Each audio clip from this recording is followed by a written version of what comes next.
Well, welcome all you Zoomers, welcome all you captains, welcome all you mariners and you people that are just interested in this kind of thing. I'm Captain Jim Sharp. This is the world famous Sail Power Steam Museum, Rockland's finest maritime museum, right down on the south end of Rockland. And we have a wonderful program tonight. We've got so many things going on here. This is typical fall. We've got beautiful leaves coming down all over the place. The old southeast wind holding the fog in here, and it's just, we're nice and snug here in Maine in our little house, and outside it is typically fall. Wonderful, wonderful fall evening. Well, tonight's program of the square rig ships, the captains of the square riggers, wanted to try and document all this stuff as best we could, because heaven only knows how long these guys are going to be around. I'm one of them. We're getting up in years, and we're looking towards retirement, and we're looking towards whatever. But tonight's program, let's see if I can bring up the next one. You can see we have a wonderful array of 10 different captains here. Dan Moreland, Kip Files, Steve Cobb, J.B. Smith, Paul DeOrsay, Jan Miles, Richard Bailey, Jamie Trost. I haven't seen him. Is he on? And Robert Douglas and Don Peacock. So Jamie's here. Those that have not signed in, speak up. I see Jamie. Good to see you. Thanks. That's the program coming up. But first of all, we've got to go through the commercial. So let's skip on down to the commercial. First of all, I want to show you our new building. Of course, the old museum, Meg and I have been there for over 10 seasons now. And the old museum is quite full because things keep coming in the door all the time. People bring us things so often, such magnificent gifts they give us all the time in the museum. The other building's full. And now this building we just built and completed. And we have our big steamboat in there now. We've got Herreshoff 12.5 in there. We're going to have a lot of different boats. We've got half a dozen Optimus prams in there. We've got several engines and the great replica of the vessel that discovered Penobscot Bay, the Light Horseman, Weymouth's vessel in 1605, discovered Penobscot Bay. We did a wonderful program on that last night. That's our new building with a last fall flower in the foreground. One of the donations that we had this year was the Vessel Morning in Maine. Pete Color designed ketch, a wonderful ketch that does 2-hour sailing cruises on Penobscot Bay, carries 21 passengers, and next year you can sign on her and take a little lighthouse tour of Rockland Harbor and out into the bay. A magnificent little vessel. The next thing that I want to tell you about is our skiff program. SKFF, Sail Kids for Free. My God, it's the greatest program. We take these kids from 8 to 14 years old, and 8 to 14 years old, and we put them in these little Optimus prams. You can see up there the orientation day one. The kids don't know anything about sailing. We teach them how to rig the boats. We teach them what a rudder is and what a daggerboard does, and we push them off the dock. Day two, they go out sailing for the first time. One guy to a boat, so they have to put their telephones down and grab a hold of the tiller and grab a hold of the sheet and do their thing. They get those boats out there. Well, of course, the first thing they do is when they finally figure out which way the boat's going and where the wind's coming from. And it's amazing how fast they learn that. And their buddies in the next boat, and the first thing they try and do is sail faster or outsail them. If they can't do that, they run into them, one thing or another. But they learn. They really do learn. They learn how to turn the boats over. They turn out. Oh, wow. We give them one whole week of free sail training, one whole week of sail training. By the end of the week, they are sailors. They're going out around the buoys out in the middle of the harbor out there, and they are literally racing and doing their things. Great experience for them, and they're loving it. And this is the way we support it. We tell you, if you would give us $100, we will match by getting another kid in another boat. We'll match that $100. Donate 200 and we get 4 kids, then 300 gets 6 kids, and so on up until, if you donate $500, we get a full class of 10 kids out on the vessels. And these kids, they suck this in just like a sponge. It's incredible to see how they progress. So keep these kids sailing. We couldn't do it without you. Keep these kids sailing, get them off the streets, get them away from their telephones. Great thing that we have. We have all these wonderful different programs. Want to sail a classic? Are you a sailor? These are for fellas that really are sailors. We're good sailors. If you want to sail, we have 2 friendship sloops, wonderful friendship sloops. We have the oldest friendship sloop, Wilberforce friendship sloop in the world, Blackjack. She's 33 feet, but she's a wonderful vessel. She thinks she's 50 feet, big cockpit in her, and she's a magnificent pure sail vessel, no engine in her. We have a couple of sweeps to get away from the dock, and you real sailor if you want to sail a real classic. We have 2 Herreshoff 12.5s. One of them built in 1926 for Happy and Nelson Rockefeller. It's Marconi rig 12.5. We also have another 12.5 that is a gaff-headed 12.5. You and your friends could go out in different boats with different rigs and figure out which one goes faster. We have Dynamite Pace and cat boats, several other cat boats, Beetle cat boats, and we have a whole parcel of Optimus prams. Wonderful things we do. We have a Sunday jam every Sunday, community-oriented Sunday jam. It's free, an open jam. People come and bring their instruments. We had 16 musicians there last Sunday, and they play their own stuff, and they play the old standards and play all kinds of wonderful music like before television. It's another great thing that we do at the museum. So much going on at the museum. I have to keep on the dead run to keep up with all of it. We also rent our tent out if you have a function you want to do, a wedding or a lunch or a concert or a party of any kind. We rent our tents out, wonderful tent. Bring all your friends and you can have a great big crowd, and so on and so forth. Keep your eye on our website, www.sailpowersteammuseum.org, and learn about all of these different things we're doing. Well, let's get on now. Get on to Captain Dan Moreland and get our program going here. We started out with this picture, if you don't mind, Dan. I put that one up first just to scare everybody half to death. So they'll know what it's like going around the Southern Ocean. Yikes. Look at those men out on the yardarm up there. Dan, come in, tell me about this picture. Well, this image is, it is a quartering sea under lower topsails. It's a big ship. It's a big, I think it's a big British ship headed in the Southern Ocean. Pretty frightening. But this is what, this is actually better than being in a big fishing schooner, for example, as much as I'd love them. Sails are pretty handy, and despite everything, but these guys are furling the force. This picture has been in a bunch of publications labeled differently. Either as a full rig ship or a 4-masted bark. I think it's a British full rig ship. I think it's been mislabeled, but that's a big bundle of canvas these guys are stowing off in the lee yardarm, and that's not easy to do. And but they're doing it because that's what they had to do. But this represents, I think, we tend to think of the age of sail. Now there's a lot of pictures, so I should, we tend to think of the Padua and the Pomeran and the Peking. But the age of sail was much longer. The age of square sail was much longer, and most of the ships were a lot smaller. I mean, the Bounty and the Endeavor and the Endurance, and ships actually smaller than Peacock Castle were more the norm. Yeah. But we see this as the norm because that's the last thing that kind of happened, was these big, monstrous, terrifying square rig ships of steel that were in fact they were products of the Industrial Revolution. They could not have been built, or they couldn't have been constructed without steam and the things that we think of the modern Industrial Revolution. And they were in fact competitors with steam. So to really get into the old square rig, and there's not much of that, you have to go pre-steam.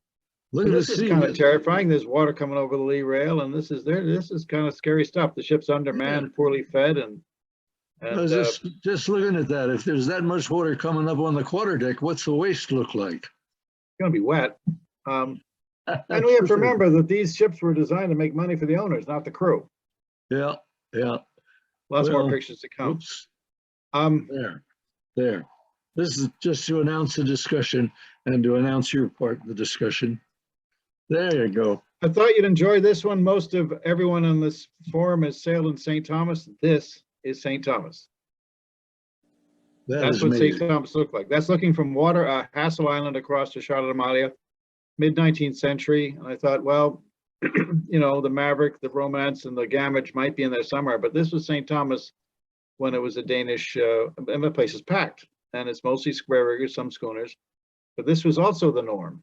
So, Yep. and the various pubs were probably doing good business then too, and much as they were in our day. But I thought this was a pretty impressive image You of came a up. port that most of us know pretty well. You came up through the Maverick, didn't you? My first ship was the Maverick. In fact, I was a 18-year-old punk when you were visiting Captain Jack one time, and my awe of Captain Jim Sharp began then, and it's never ended. So this is 1972, I think. But yeah, Maverick, Romance, and some island schooners. But I just look at that. I mean, that's a lot of ships, and boy, they sail in. How do they sail out? That's Oh my God, that's worse yes. than bare boats in Norman Island. Yeah. Two square riggers we both know. Kip Files' most recent command, the Charles square rig command, the Charles W. Morgan, and the absolutely exquisite little brigantine Romance, owned and operated by Arthur M. Kimberly from 1966 to 1993. Her mizzenmast was a perfect copy of the Joseph Conrad's mizzenmast. She was rigged for a movie in 1965 by Alan Villiers in Holbeck, Denmark.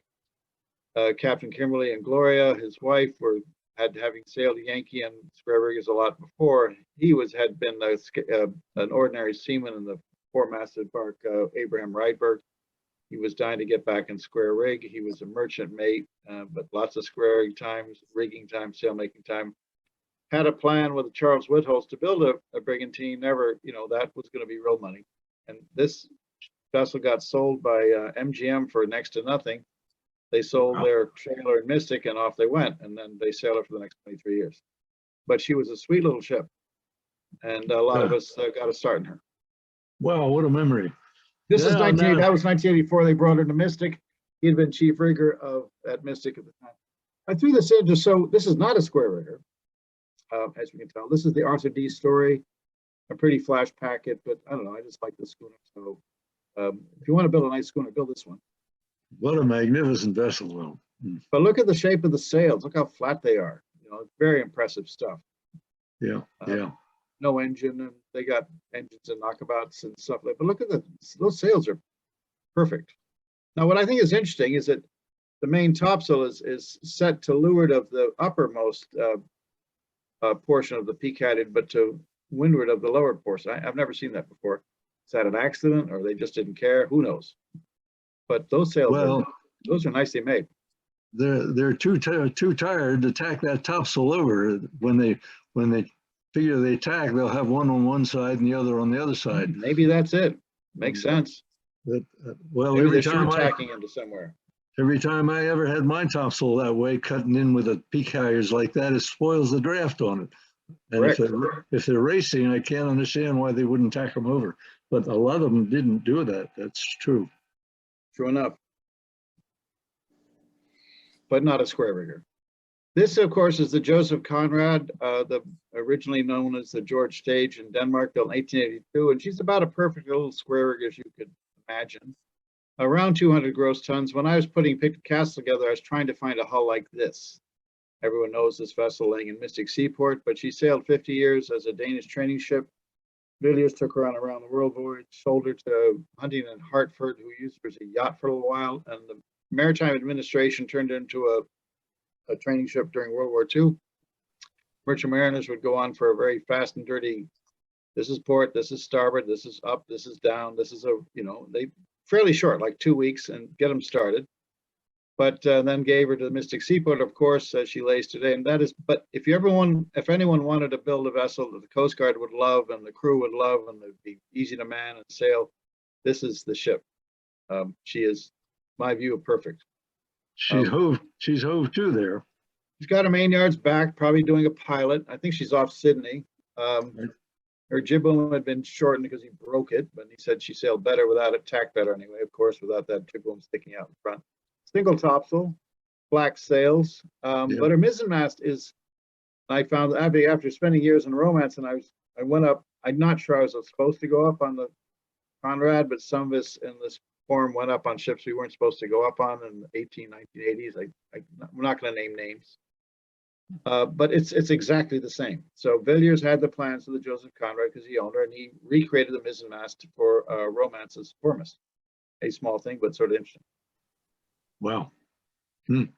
This, of course, I'm not sure which one this is. I can't really see the name, but I met these Cape Horners in South Africa in the Romance, and they were very funny, and they treated me very well as a mate of the Romance, and treated me like a real mate. And these guys had been to seeing these kind of ships. They called instead of saying four-masted bark, it was a four-bastard mark. So, Yeah. but this is what we generally construe as the age of sail. But this is the end of the age of sail. These were big drogers, carried a lot of cargo, and rock solid steel everywhere. Brilliant sailing machines for getting cargo around the world. But I can't really tell which one it is. But there's a couple left. There's the Krusenstern today and the Seadoff. It's the former Magdalen Binnen. Krusenstern was the Padua, the last P liner. That is, and they're still sailing today, and they're not a lot different than this. In fact, essentially no different. So there are still opportunities to sail on a ship just like this. Gear is big and heavy. Buntlins are made out of wire. I mean, this is heavy stuff. Right. Yes. It takes two guys to pass a gasket around the yard, one on top, one underneath. Big gear, very big gear. But if you get offshore and get away from land, get your yards braced right. It doesn't take that many people to sail to steer.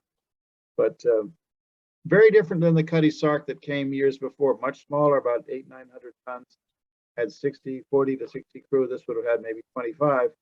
And it's not that they had a bunch of labor-saving dices. They just worked like hell. And it was brutal. And we celebrate this. A nice image of I'm thinking it's a British ship sailing before the wind. She's on soundings. You can tell that because both anchors are at the rail and the chain is rove off. That means she's either coming or going. And I suspect she's coming, but I don't know. Heavily patched sails, so it must be summer or it can't be too far south. These are not the heavy weather sails that one would put either for the winter or for a Cape Horn rounding. Spike bowsprit. I can't tell what ship she is. I'm guessing British, might not be. But those are some worn out sails, but they're still there. They're not blown out. But clearly, I think it's coming. She's coming to port. Because generally, once they got 200-300 miles offshore, the anchor chain came off and the anchors went up on the forecastle head for for good reasons. They got more patches on them than grandfather's pants. I'd say. This is an interesting ship to me. It's the St. Mary. It was a United States Naval corvette or frigate, and it was turned over to what became Fort Schuyler, and it was a training ship for the New York Fort Schuyler, and she operated as a training ship for 30 years. What we commonly don't understand is that square rig ships were used from 1850s to World War II to train steamship sailors, and there were over 202 American flag tonnage, high tonnage ships of this scale under the US flag. And in every case, the purpose was not to train sailing ship mariners, it was to train steamship mariners. It made up better mariners. Look at Kip, he's finally gone on steam and he knows what he's doing a little bit, or mostly. We're not sure, but so the purpose of sail training was before we got into the the group hug period of today. It was for training steamship sailors because it worked really well. Anyway, St. Mary, not completely dissimilar from the Oliver Hazard Perry, and 30 years of training ship. A picture I couldn't resist. It's the Romance off Bounty Bay. Good little ship. Under Captain Arthur Kimberly, sailed, I don't know, well, 23 years they had her, including 2 circumnavigations. She got piled up in a hurricane in 1990s, I think. That's literally off Bounty Bay. There she is in the Virgin Islands at the bitter end at Gorda Sound at Christmas. Kimberly had sailed, of course, in coasting schooners before World War II, and then he was in the Swedish four-masted bark as an OS, and that got him going and wound up. And he passed that along to a bunch of everybody. More Pretty than vessel. Pretty vessel. Yeah. This is the Brigantine Phoenix, another sort of a conversion. What's going Down to on? Underhill. Well, let's move on to the Ironbark India. Phoenix was a 1911 coasting schooner in Denmark, rigged as a brigantine. Very nice little ship as to Underhill. And that I found when the scale is done, the spars tend to be pretty light, like her fore topmast is not very thick. So Underhill works better for bigger ships. Anyway,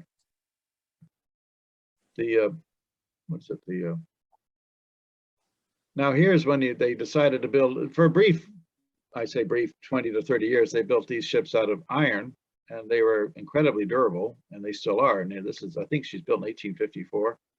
Still with us, still pretty much original plating. Iron ships seem to last forever, but companies don't need ships that last forever. They need ships that last 20, 30 years. So iron, I guess, is harder to work than steel. Others, Steve Cobb, I think, would know more about this than me. But anyway, there she is. She sails from time to time and out of San Diego with a, under her, and she's quite original. Unlike many of the restored ships, she was very intact when they got her, I think in the 40s or 50s. And that actually adds a lot of, they didn't have to make it up as they went along. They sort of had it. They just had to fix it, replace it, but a neat ship for sure.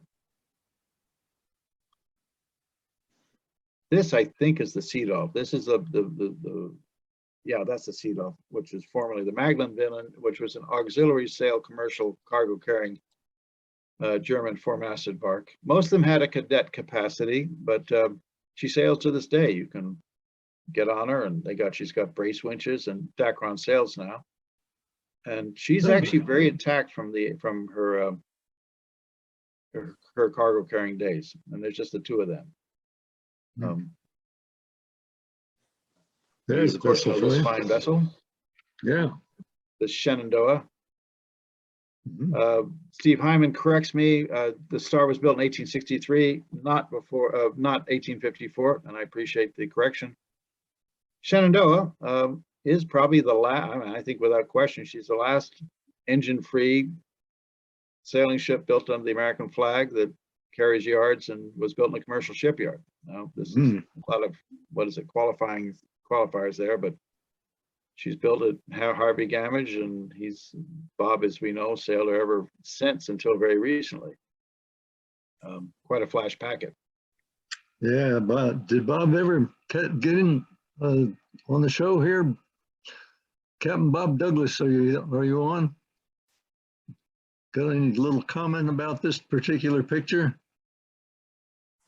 Well, I don't know. Maybe there's a lot of pictures of Shenandoah. She's striking. Yeah. He had no right to build her, but he did. Yeah. There's this, of course. Yeah. You have to get this one in. I mean, there she is. There she is. I call her a lot of things, but you can't say she's not beautiful. She's something else. But Jan can speak to this. Well, we all can. Most of you, half you guys have sailed in her, but she's quite the flash packet too. The Pride of Baltimore. She's going fast when she's going backwards.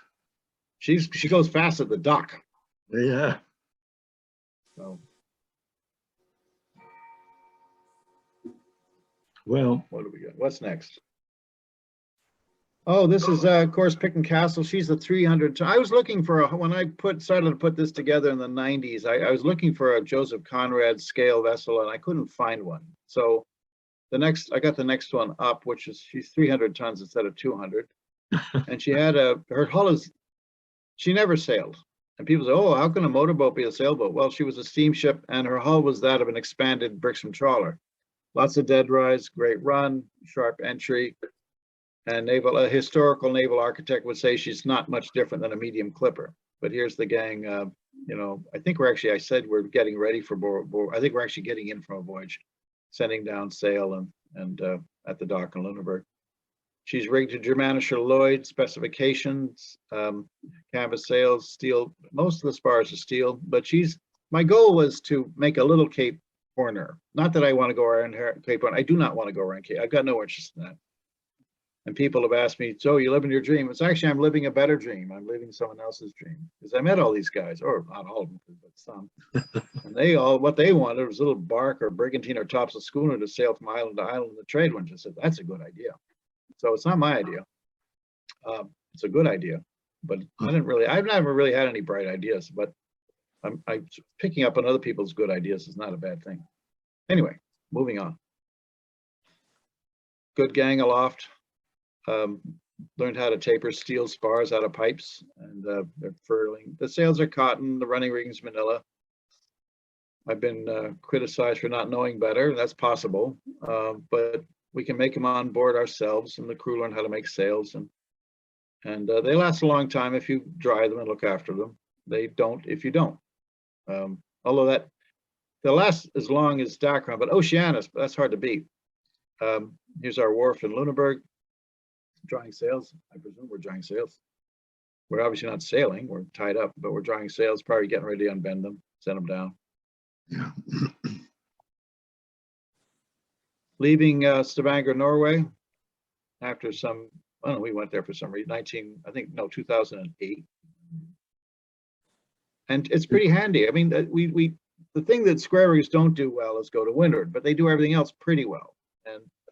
But there's a lot of stuff up there, and there's there are a lot of gear, and there's nothing simpler, easier, than a big schooner, relatively speaking, for the owners, not necessarily for the crew.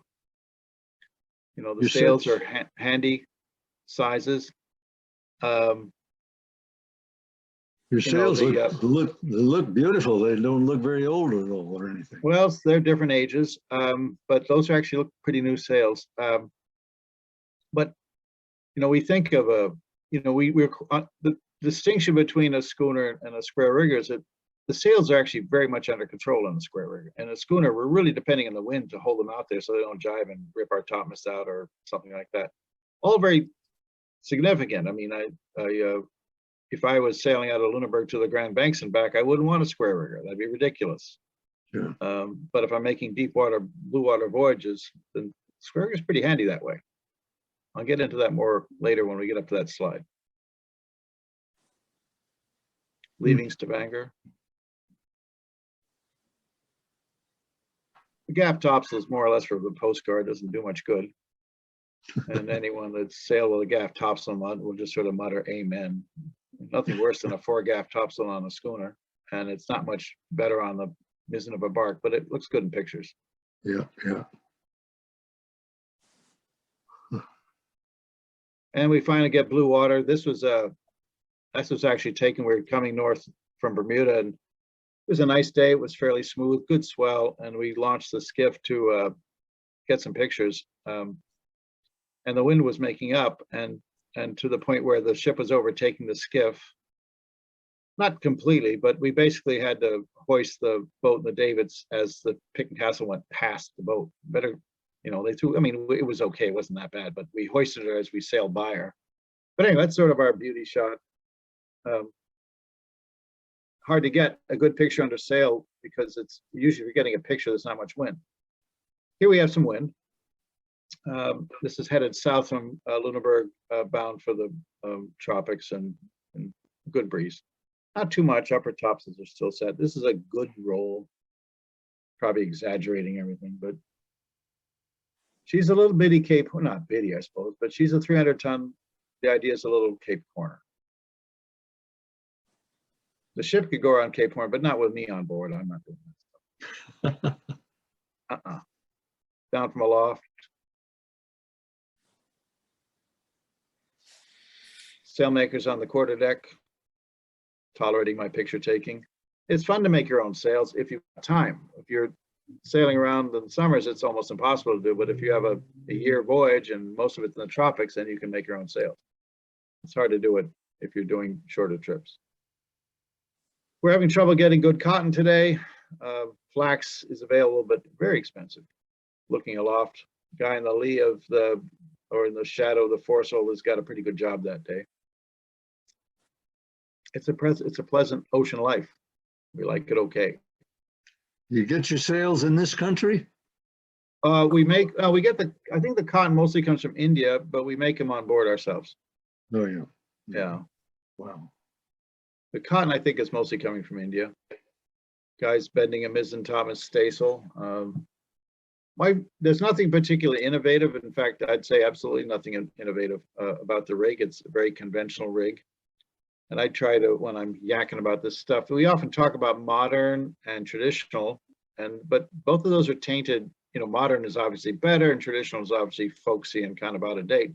I like to say conventional and experimental. This is a conventional rig. And if you look at the vessels that have been dismasted in the last 20 years, with minor exception, every single one of them was a modern rig. And so, you know, i.e. experimental. The Denmark, the George Sage, the Gorge Falk, their rigs don't come down. Our rig has never come down. It's a conventional square rig, nothing innovative about it at all. Hasn't broken. Then you've got other ships, naming no names, that they're experimental. They sort of, well, we can improve this. Well, go ahead. I mean, I'm not saying you can't, but not always. Stunsails. Jim, you like stunsails? We're setting stunsails on the foredeck. They actually set from the deck on a commercial ship, which we aspire to be, such as it is. And a lot of the Navy ships, they set from the top, but they were very big. So they're setting a stunsail. I think it's in the morning. I can't really tell.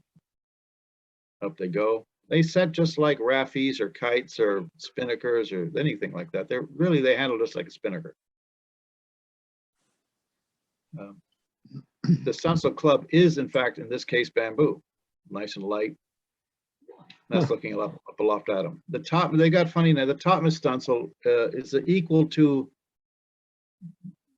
a rule of thumb for the stunsails that they're equal to half of the sail area of the sails they're next to. So they're not little skinny things. So the lower stunsail is the lower stunsail. The next one up is the topmast stunsail, not the topsail stunsail, and is equal to more or less half of the upper and lower topsail. The gallant stunsail, same thing. Or I mean, there's no real rules with stunsails. You know, skippers did what they wanted, but that seems to be a rule of thumb.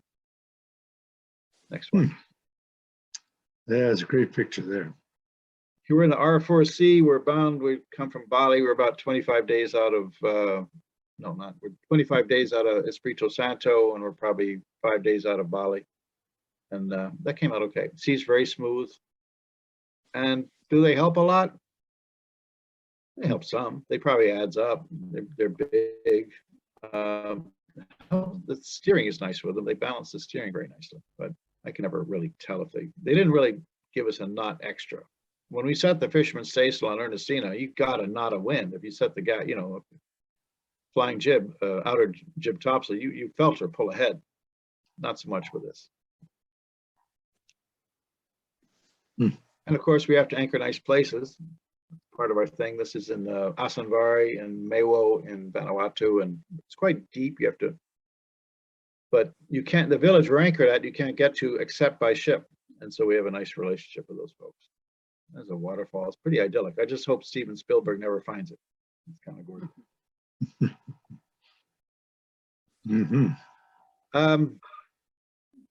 Probably 2 or 3, probably 3 weeks out of Galapagos for Pitcairn Island, making up on that island. It's 2 miles by 1 mile by 1,200 feet high, and we've already been on the radio. They know they knew we were coming, and now they know we're almost there. So that's quite a landfall for us. It's pretty cool. Small little island, wonderful folks, and no anchorage. But people ask me, and I only halfway say the reason I have a 300-ton bark is to hoist a longboat in the Davits for island hopping. That is a longboat I got from, I traded 2 dories to Bob Douglas. It's a 23 or 4 foot monomoy from before World War II, lap strike. And this is just an exercise. This is too many people. And it's the same size as the Bounty's Captain Bligh longboat. And so we sometimes put 19 people in it to see what that's like. They don't like it. And we go out islands and camping sometimes with this thing, and with the captain not there. They like that. What else we got? That's the anchorage. Huh? This is that was a Mangariba. This is an anchorage off Pitcairn Island. It's a roadstead, and you're just gonna write a cruising guide. I've anchored all around the island, but it's no anchorage. It's not bad holding, but you've got to get in the lee and you've got to get ready to get underway right away. So we leave half the gang on board and half goes ashore, because we always keep a full-on navigational watch, and if it gets crappy, heave up and go. Or sometimes you just heave to, don't even anchor anyway. This is a very nice day. which is, you know, happens, but it's not all that common. This is sort of wandering into Pick and Castle territory, not so much square rig, but you can press on. I just like the picture. My apologies. Great This is from picture. the other part of the island, and she's dipping into some swell, but that's you know, it's not the same as being anchored in Block Island. Let's put it that way. That's my pesky son, who's ashore, who's now 10, about to set out another such voyage, and he's sitting on Len Brown's small bounty cannon. What's next? Get back to the square rig here. I'm turning into a family slideshow. Yeah. So this is a sticks and strings rig. There's no steel anywhere. It's all, you know, hemp, leather, and wood. And there's a lot of advantages to it. The Niagara is pretty much this. And at first, you know, you sail something like that. Oh, this is kind of antiquated, not very good. But it's got some big pluses. The way you can maneuver the yards away from the yards and get them massed and get them very sharp up. This would be a whole nother thing to talk about. You know, there's a lot of advantages to this type of rig with soft rope and wood and no shackles, no steel anywhere. You know, you can, when you brace the yards around, you can swift those lead yards in really quick. With the trusses, you can ease it off the topmast, and you can brace sharp. You can brace up really sharp, and you can actually get to windward if, you know, other things considered, like the hull. You can actually get pretty weatherly with these things in ways that a steel ship cannot. And those little collier brigs of England, little things sailed all around the coast, you know, basically the equivalent of a coasting schooner, but they're little brigs, but they're actually pretty weatherly and tough little ships. So it's a longer discussion, not for tonight maybe, but there's a lot of advantages to those antique-y, funny-looking, old-timey little barks and brigs. Now, come on. I saw this. Someone photoshopped this. I couldn't resist it. I think it's the Wyoming, but someone added 3 masts. Yeah. But what the hell, huh? But one thing Art Kimberly told me, you know, when he was a young guy, I mean, these things would, you know, these big 5-6 masted schooners would get, you know, their gaffs were the size of them, you know, they're bigger than Harvey Gamage's mainmast. You know, they're huge pieces of gear, and it's only the wind that held them out. So if they get stuck on a calm and a heavy sea, they could just roll the rig right out of them and tear stuff to shreds. It just, you know, the foresheet, the peak halyards were just this enormous chunks of rope and massive blocks. And if it got away from you, things are going to break. They were commercially successful for a short period, as we all know. You know, making a buck, and often the coal trade, the blue water coaster trade. They were not good to windward, and they were not good downwind, but they could manage. They were rough ships to sail, I would think. And you could not get the gear, you could not get the sail set without a steam winch. You see the steam winch in this one, it's blowing steam off there. Even though it's photoshopped, I mean, they were very much that steam winch sailed the ship. You know, you couldn't get that gaff up without it. There's some Biff Bowker sail on these things, and I mean, I would have loved to, but they weren't toys. They were hard ships to sail. Well, they used to say when they get in a breeze of wind with all that heavy cargo in them, they'd chew their oakum. I believe it. Yeah, they'd have to recaulk them in between trips if they had a bad storm along the way. Yeah, I think their job was to make money for 10 years, and then who cared? Yeah. I have to put the Denmark in. She's the size of Cutty Sark, exquisite full-rig ship, built in the latter days of the age of sail, 1933. I had the privilege of sailing in her sometime. And a very sweet and perfect ship. She's still sailing today. I'm proud to say that her chief mate is a German girl that got that with enormous papa pride, and that's pretty good. That's an older picture taken in the 1930s. Conservative rig compared to Cutty Sark. Steel lower mast, now steel topmast, but originally wood jibboom. She still has a wooden jibboom and a wooden topmast. They got carried away in a storm, so it's all steel now. Something like 20,000 mariners have gotten their start in her. And here we have the fabulous Niagara, the most improbable ship of the 21st century. and our friend Walter Ribka, I call him Clark Kent because he's really Superman. You know, this was not the most likely thing to succeed, and yet here she has succeeded, and it's entirely due to Walter Ribka and the pace he set, and the vision he set, and the bar he set. And she's an amazing square rig laboratory. And by that I mean she doesn't make ocean voyages, but she'll tack more than one day than I do in a year. And that's some kind of tack. That's kind of neat. And she'll wear and jibe and box haul and any kind of crazy thing they can come up with. But she's a big rig. One thing that happens with most of these ships today, they're usually smaller versions of their class. This is a large version of a Navy brig. It's a big one, and the big rig, and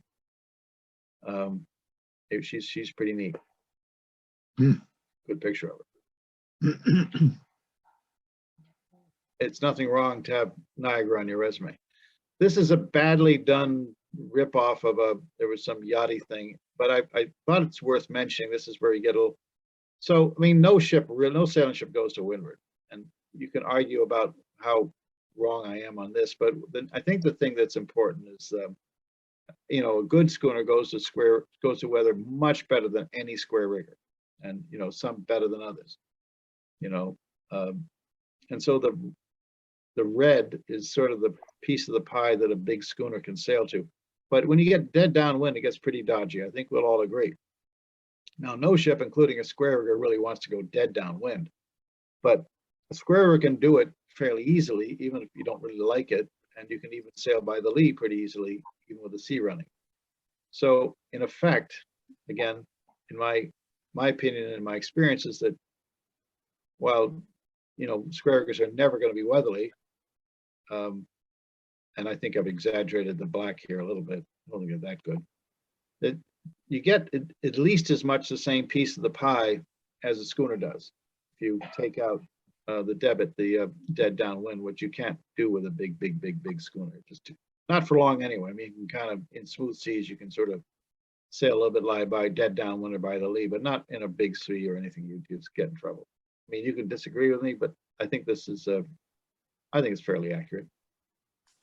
Thoughts? Yep. That's my bloody kid. I got to stuck him in. He's getting ready to. He's got a sea chest and he's got a sea bag, and he wants to get back on Picken Castle. He's a little square kid. This time, however, being 10, he's got to scrub the deck. He's going to have to help in the galley, and he's going to have to learn how to knots and run the skiff. And his mom doesn't want him to go aloft, but he's going to go aloft if he wants to, and grow his teeth. That's him on his first world voyage. Wow.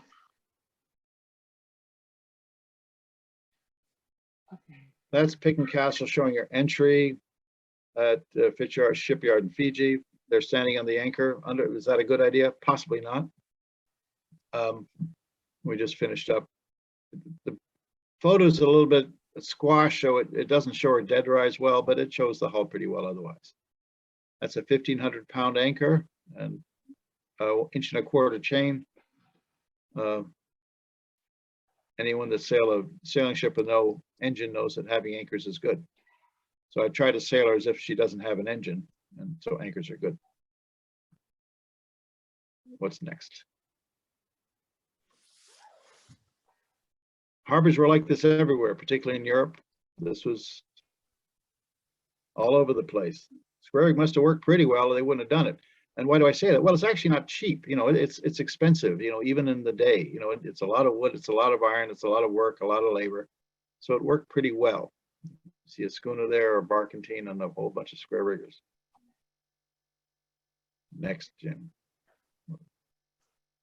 Well, getting late in the day now. I should pack it in. I just might as well run through it. I've got nothing further to add, but there we are. You asked for pictures, you got them. That's great. Wonderful. That's a terrific dissertation. And that's really great. We'll move on now on to the next with Kip. Kip, are you there?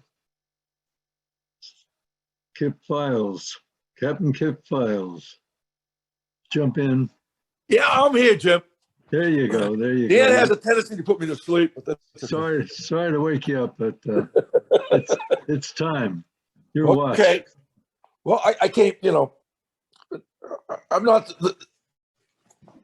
Dan is really of the fellows that I grew up with in sail. He is the square rig aficionado. I got into it only about 35 years ago, so relatively new at it. But the one thing, and Dan covers it pretty well. And the one thing that I learned about sailing square riggers is that when you first get aboard them, if you've been on fore and afters, most of the fore and afters, you can turn them through the wind, or very easily turn them without much backing, but of sails. But when on a square rigger, the ones that I've sailed on, you have to sail them through a tack. You have to sail them through anything they do. They're amazing vessels because they can do so much that a fore and after cannot do. Sailing off the dock or heaving to, and all these things that you can do with them that you can't really do very well in a fore and after. Well, one of the first things I learned is that you had to sail it through, and if you didn't sail it through, then you had to try it again. Most of them weren't that forgiving. And so one of the things you learned as a master of doing this is not only learning the vessel and how that all that worked.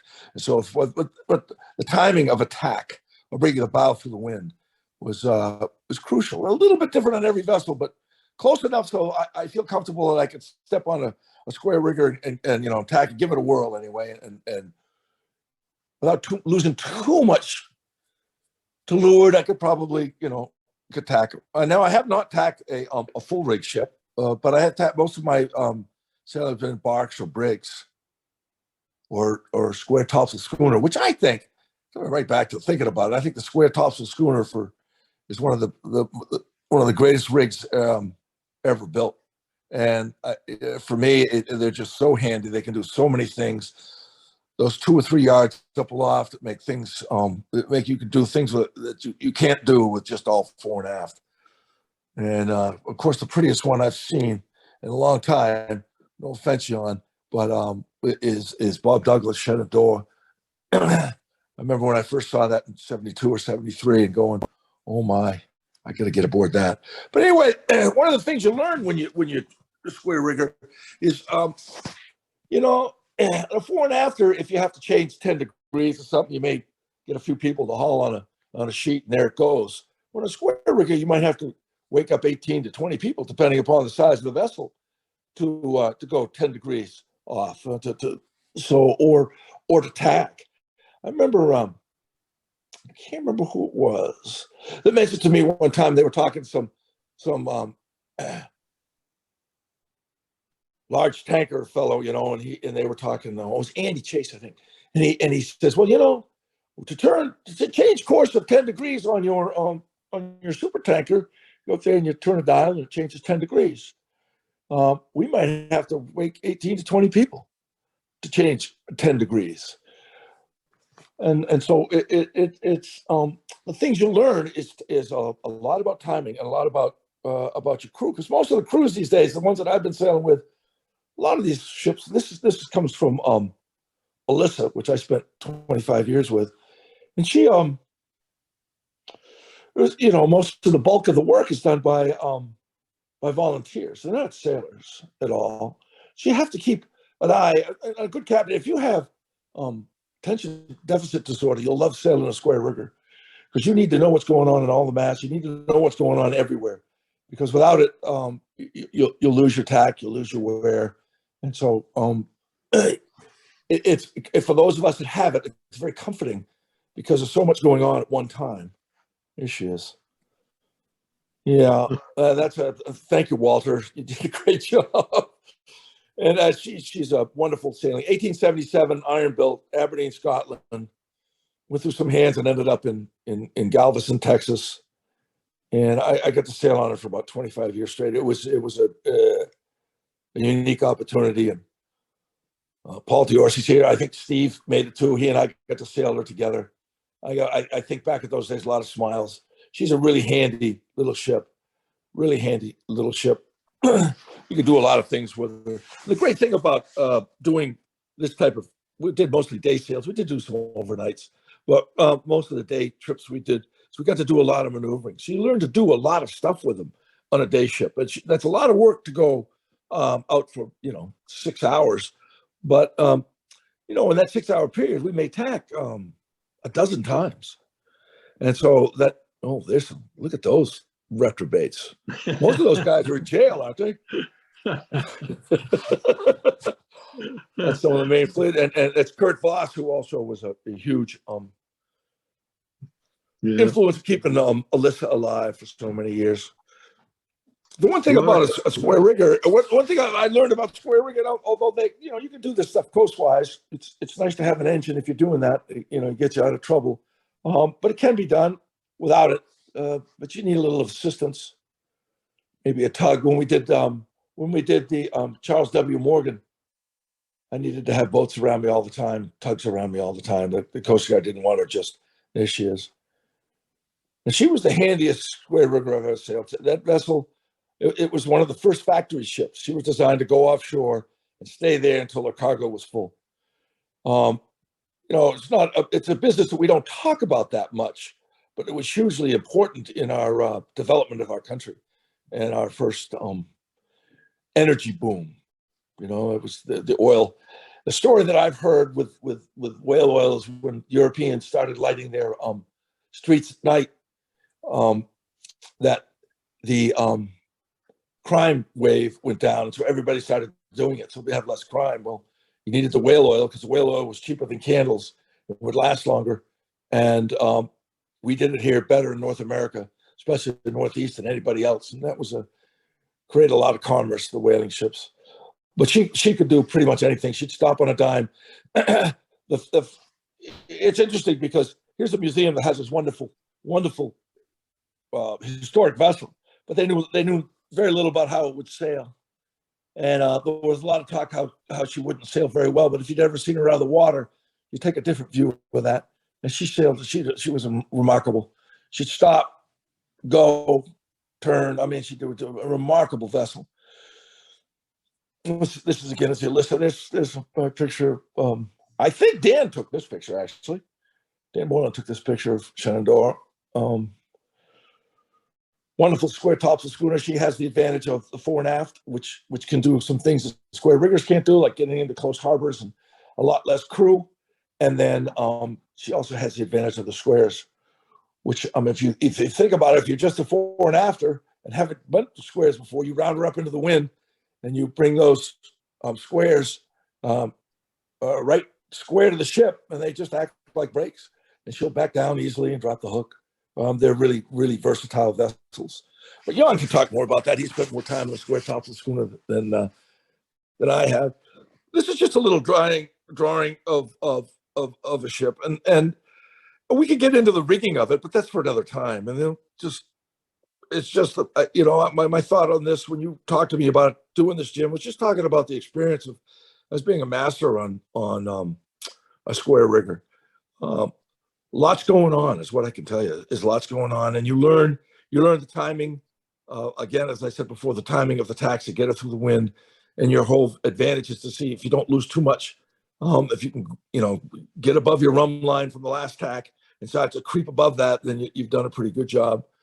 And the sailor, to make her go well, I mean, the square riggers were as Dan can tell you, might not touch a sheet for days and days and days and days.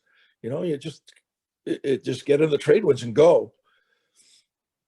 Well, look at this, tacking and wearing. Did I send you this? This is great stuff. Yep. Well, it's a lot different than again, the big fore and afters, those big gaffs and so forth. She's so much better in blue water than a fore and after than the schooners that we have today, or even the modern sloops and the modern rigs where the booms swing back and forth and you get all your power from that. And your power now is associated to your yards. But this is her sailing into the wind, and this is a modern sailing vessel and so forth. This is a Gazella. Whoops. Yeah. That was it. Paul, DeOrsay can tell you a little bit about the Gazella. I've been very fortunate enough to be able to sail on a square rigger, be master, be it a mate, be a deckhand. It's all been a unique experience. The fear I have is that some of the stuff, and as I see it, because I'm new at this. I mean, the people that really knew what they were doing were long gone by the time I got around. There were a few. I mean, I got to say with our Kimberly and Irving Johnson a couple times, but I mean, the big square riggers could have forgotten more than we'll ever know. But I see things like naval vessels when I was on, or a naval sailing vessel is everything is done a little bit different than a sail training vessel, which was probably done a lot different than a merchant vessel. My expertise on this was from probably the 1800s on, when they started turning vessels into barks. When you go back to those old, the Mayflower and all that stuff, that's another game altogether. Downwind sailing, all the game altogether. But they're unique, and we're so fortunate that some of them have been saved. I don't know how long we can save them, and I don't know how long the knowledge is going to last as we move along. I just don't know. I mean, I even see it in the fore and aft trade. Things change. What is traditional might have only been traditional for the last 30 years, or for the last mate you had on board, and that's the way it's always done. Well, I worry about that. And Dan is so right with the rigs. I've seen so many newer square rig vessels, and I look at their rig and I go, maybe, but I know this works, and I'm going to stay with that. You gotta move on, Kip. Oh, I know. Dan took up all our time. All right, it's okay. Let's move on. See if Steve's on there. Steve Cobb, Captain Steve Cobb, you on there? They've talked about the Gazella, and there she is right there. God, what a magnificent piece she is. Steve Cobb, step up here. Well, I don't know what's happened to Steve Cobb. Robin, do you know what's happened to Steve Cobb? Is he still there? Hear me now? There we go. Yeah, now we got you. Okay. This modern stuff, I don't know. Anyway, gotta get the. Tell me about the Gazella, Steve. Well, she was a lot of fun. She was she was I think the last square rigger to be fishing under sail, well into the 50s, 1950s, 59 or so. Barkentine rig was owned by the Ben Swati. Get out of these. There. Anyway, Ben Swati family, who donated the ship to the Philadelphia Maritime Museum in time for op sale 76. We actually got her out in 75, and 76 we went out to Bermuda, got into a collision with the Christian Roddick and Marseille, and managed to get our topless back together again by the time we made it up to Newport, 2 days behind the rest of the fleet, and then down to New York for the big parade of sail. But Gazella has been operating out of Philadelphia through one organization or another, the Ship Preservation Guild, Philadelphia Ship Guild, Philadelphia Maritime Museum, and has been well maintained and kept up by a great group of volunteers. We did a lot of work on her. Paul DeOrsay and I did a bunch of work tied up at Gowan's Marine in Portland over 2 winters. Had a great time with the tugboat crew down there and hanging out at the Porthole restaurant and working on the ship, and sailed her up and down between Baltimore and coast to Maine. Replaced 4 or 5 spars in the process of all of it. Took out the fish bait locker, which still had bait in it from 20 years before. Wondering where that smell came from. But she was a lot of fun, and still is, and I think she's going to keep it up for quite a while. That old Portuguese hard pine is tough stuff. We cut into some stuff around the anchor windlass, the big knees that are holding up the anchor windlass, and as soon as you just smell the pitch. So. Is she? Are they going to be able to use her now? Is she fit to go to sea? Oh yeah, I think so. I haven't Yeah. heard anything different to that No. effect. I see. So- Yeah. Well, and tell us about the Black Pearl. Oh, Black Pearl. That's what that is up there. Yeah, Barclay Warburton owned the Black Pearl restaurant in Newport, right down there on the dead center on the waterfront. And he had a little 55-foot brigantine called Black Pearl. I don't know her history, where she came from. I think Barclay might have had her built, but she was a nice little vessel. You could furl the entire fore topgallant or fore royal standing on one side of the mast on the foot ropes all by yourself. She was that small. and we had a big charter for the America's Cup races, and it was raining like hell for days on end, and not much. Everything was being canceled, and not much going on. And I was complaining to Barclay about the fact that I had been hired on as second mate on an ocean voyage in a square rigger, Gazella, and I had absolutely no experience in a square rigger at the time. And there was no way really for anybody to get that kind of experience. And isn't it all just too bad? It's all gone away. Barclay chimed in. He said he didn't think that was the case. He called up the Osland Scholarship in Norway, the operators of Christian Radich, and talked her skipper, Kjell Thorsen, and the board of directors into hiring on a neophyte American who wants to learn how to square rigger mate. And they found a berth for me as extra second mate. And I sailed the summer with them. We sailed in the tall ships races out around Fair Isle. Got beaten by Gorge Fock, but we came in second. And we did go to weather. It was pretty amazing what she would do. Both Gorge Fock and Christian Radich can go to weather reasonably well for a square rigger. Of course, they're very modern, very, very tight, very well-run ships. And the sailors, we had 67 Norwegian 16 and 17-year-olds, kids that had graduated from high school and had been accepted, but not started yet at the fisherman's school, the fishery school, the Merchant Marine Academy, and the Norwegian Naval Academy. Wow. So they got sea time for that first summer being on Christian Radich. And they did a real good job. We had a lot of fun. We went from taking her out of the shipyard, going through a week of fit out with all the kids, trying to keep their paintbrushes lined up, and immediately sailed with wet paint to. We started in Oslo and went down to Kristiansand, and then from there all the way up the west coast, Ida Fjord, Hardanger Fjord, Bergen, and up to Tromsø, and back again. It was a glorious thing. Christian Radich was a great ship. I really enjoyed her, and she's still sailing. Lovely, lovely. What 79? You were captain in the Santa Maria. Oh yeah. Well, that was what is the very- carrack? it was a carrack. Yeah. Yeah, what's a carrack? Well, it involves a lot of lateen sails. She had a lateen main and a lateen mizzen, and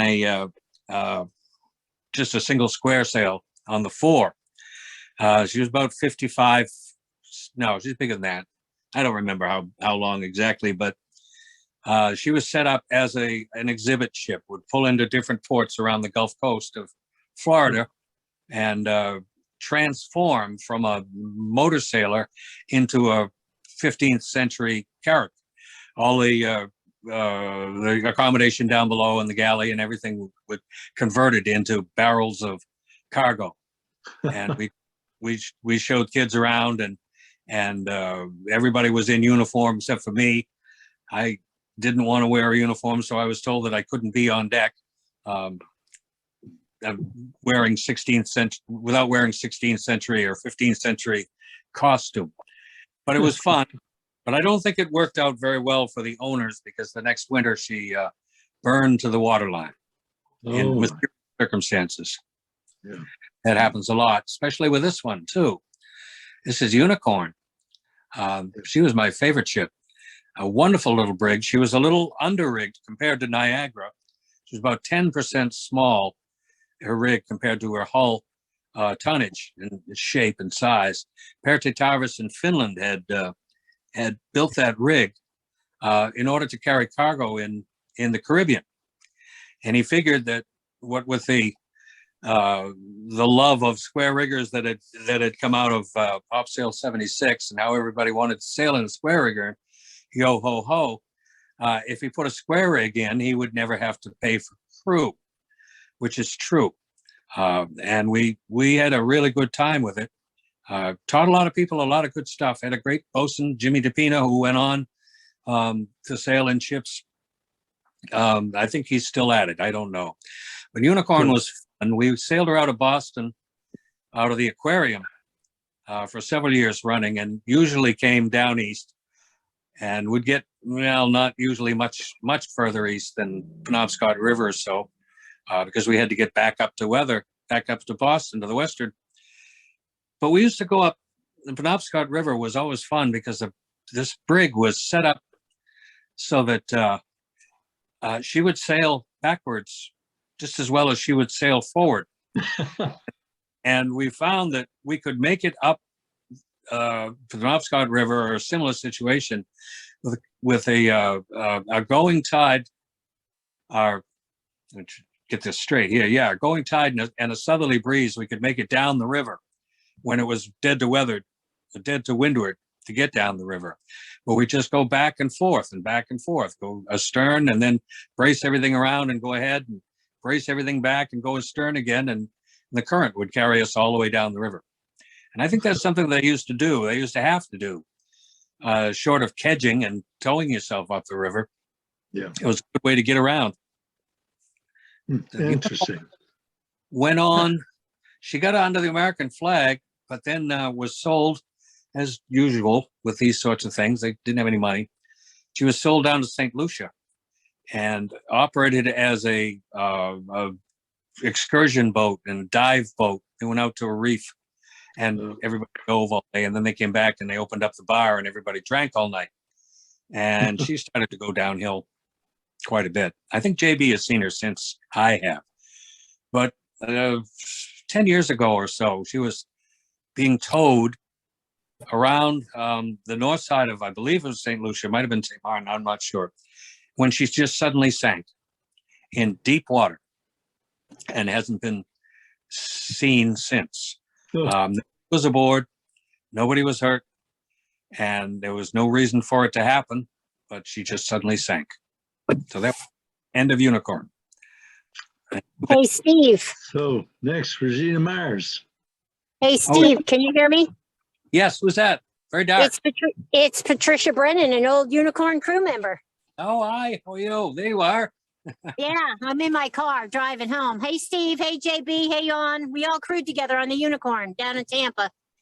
And I was aboard when we sailed from Tampa to Boston for Opsail 80. Yeah. That was fun. Yes, it was fun. Yeah. All right. Anybody else from Unicorn days out there? Because what do we got? Regina Maris, Queen of the Oceans. She was a Norwegian barkentine that had been made into a yacht for an around the world voyage. And I couldn't find the picture. You might have seen it. But at one point they had stunsails on their stunsails. They had water sails underneath the bowsprit and ringtails and sails going in every direction. I don't know where they found the material to make all this stuff, but she did make it around the world. And I sailed on her several times with George. Alzheimer's moment. Somebody help me. It was George's Nichols. Nichols. Yeah, thank you. We sailed out of Boston, and one year we left in January, headed for Silver Bank down off from Haiti, and it was literally the entire rig was coated in rime ice, just from a drizzly, measly freezing day where it slowly built up, and it was you had to look at your hand if you were as you were hauling yourself aloft to make sure your fingers were closed because it was a long way down. Wow. Regina was involved in whale census, counting humpback whales down on Silver Bank in north of the Dominican Republic, down in tropical seas. It was a nice voyage. Had a lot of good times aboard and good sailors. No, we got Mary Day. No, that's not me. What is that? Can't see it. I just Alyssa. lost. That's Huh? Alyssa. The Alyssa. Oh, it's Alyssa. Yeah, Yeah. so little I can't see. Well, I sailed with Kip, and Kip sailed with me, and we had Alyssa in and out of Galveston for 20 years, 25 years. Is it really 25 years? Through shipyards and epic voyages and calm, beautiful anchored nights. She's a lot of fun. Very well maintained, very well sailed.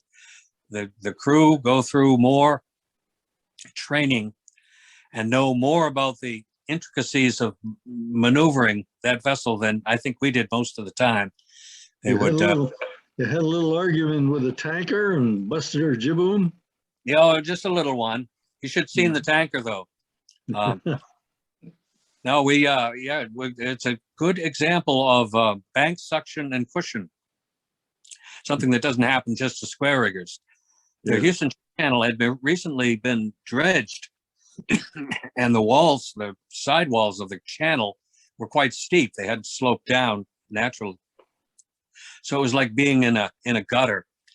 We were proceeding northbound up the channel, and got to a bend. There was a southbound VLCC tanker, and then another northbound. Northbound was outboard, the southbound was next in, and we were on the inside of the curve. The middle ship got over to the right side of the channel, and he was pushing so hard against the water in the channel that he was creating a huge suction under his stern from the propeller. And his propeller, he just pulled us right alongside. Yeah. Everything was along fine. We were parallel, and then suddenly we were just parallel, just coming right alongside. All we could do is let the braces go on the lee side and allow the yards to swing around when they made contact. Tried to get the ship to stop her engines so that we could get away, because we were literally glued to the side of the ship, grinding away. Oh, And he wouldn't shut down. He wouldn't ring a stop bell because he would lose steerage if he did. yeah. So all we could do is kind of claw our way down the side of the thing, pulling on rivets and bolts and things to pull ourselves back, and hope that we didn't get chopped up by the wheel when we went under the counter. But at that point, we were about a 45-degree angle away from the ship, and a full ahead bell on our part got us clear of the stern just enough, and put us aground on the starboard side of the channel. Yep. So that's the day in the life Yeah. on Gazella. We got to move ahead a little bit I here. blew boom for it. So Yeah. We got to move ahead here a little bit. You were down on the waiver tree. Waiver Tree in 2000. Mhm. They Jeez. she had been in the process of a restoration at Canals shipyard in Staten Island, Yeah. funded by Dan Thorne and a lot of other good people around New York City, putting the rig back together again, and a lot of the hull, but a lot wasn't done. But they managed to get permission to take her out for the Opsail 2000 parade of ships. Great. And a number of people from Alyssa came down, the sail training teachers, and I can't remember else. Tony Arrow was there, and can't remember. But anyway, we got her out and sailed her Good. back from Staten Island, Good. and then went off. We were towed up to Staten Island. I mean, up to Manhattan from Staten Island. Yeah. And then we bent on the lower topsails and we're headed out for the parade of sail. and we actually let the tugs go and sailed from the battery down to the Narrows, which is I don't know how far it is, 4 or 5 miles, I think. Great. And that was the first time that she had sailed since 1910. Terrific. Steve, And we thank were you very promoted- much. We've got to move on here. All right. Thank you very much. A terrific, terrific dissertation. Appreciate it very much. We move on. JB Smith. JB, you there? I'm here. We got to get you on here. Okay. Tell me about this little Gazella Primera thing here. Yeah, that's back to the Gazella again. Well, of course, Yeah. Steve told a lot about the history of it, but my part of it was sailing from Philadelphia around to New Orleans and back again.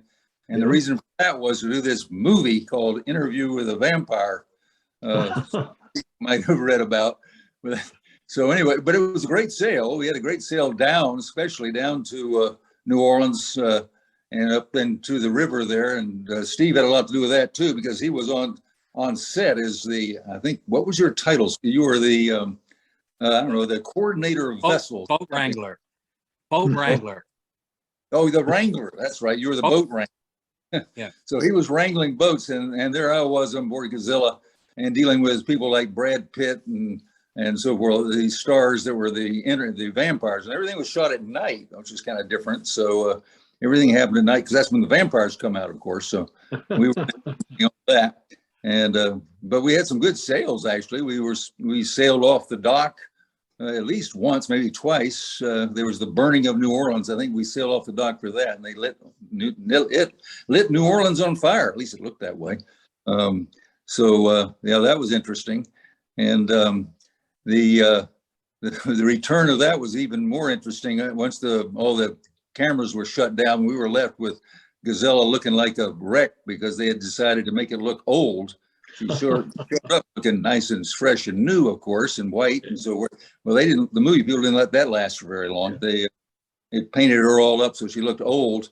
And then they said, okay, thank you very much. And then we left. But wait a minute, we were supposed to be returned as was, wasn't it? Wasn't that the deal? And well, that was the deal, but the deal didn't really come through. The officer said it just, well, we'll just take the money that they're going to give us and let it stay old. But of course, Drew and myself didn't think much of that idea. So we spent a lot of time. We got every bit of ammonia, which apparently took this stuff off.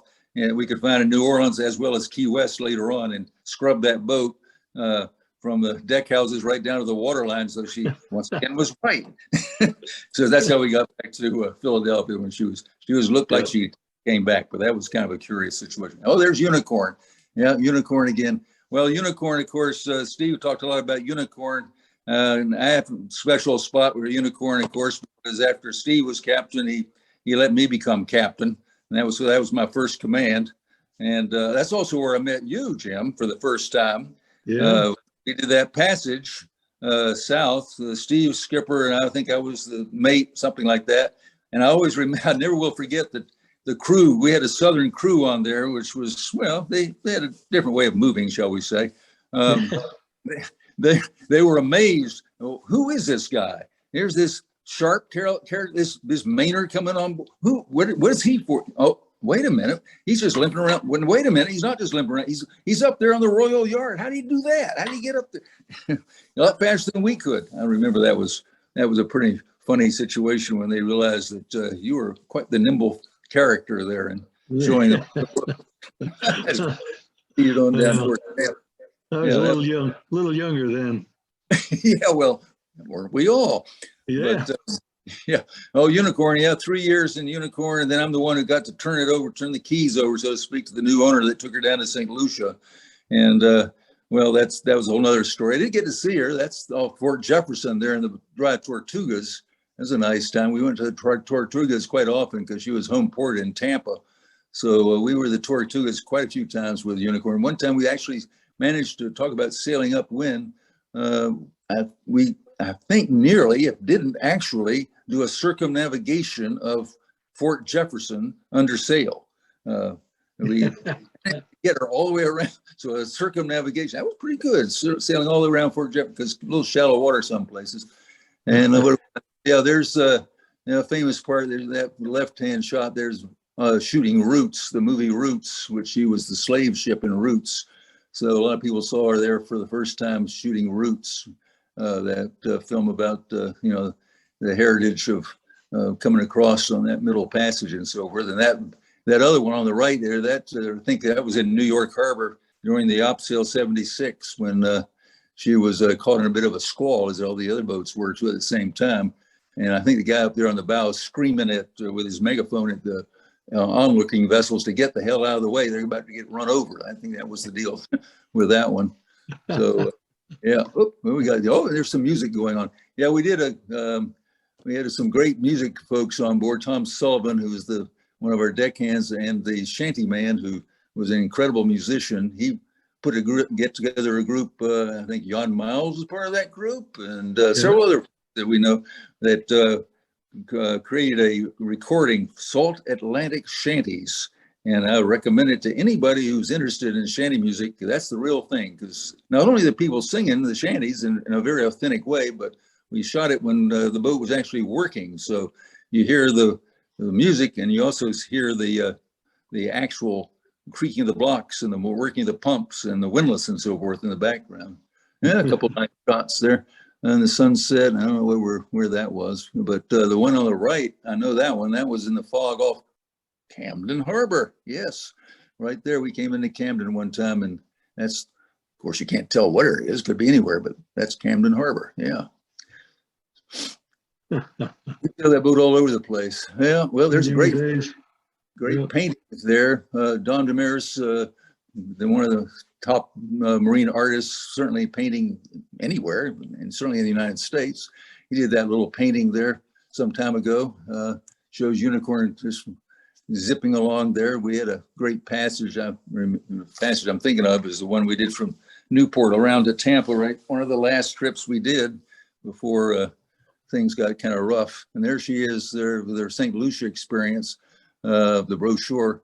And later on, over on the right there, that's sailing Harvey Gamage along and kind of looking out at Unicorn off of St. Lucia.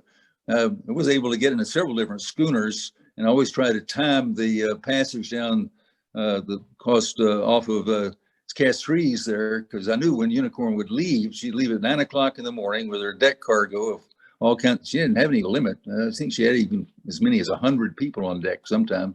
But anyway, she would sail on down there and do the rum cruise and so forth, and we would always try to catch up with her and throw bananas at each other or something. Oh, yeah, we got a bunch of what's going on. These are barkentines, brigantines, barkentine. That's all Osprey. Yeah, Osprey. That was a curious thing. Osprey was another one, kind of like Regina Maris. They rigged her up a group. I think she came from Denmark as well, and wanted to do all kind of round the world cruising. Well, it kind of fell into hard times. Ended up in the Bahamas as a disco, I believe.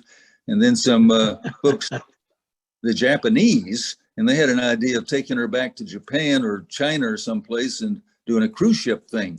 But they didn't really know how to sail a boat. There was a bunch of Japanese merchant mariners.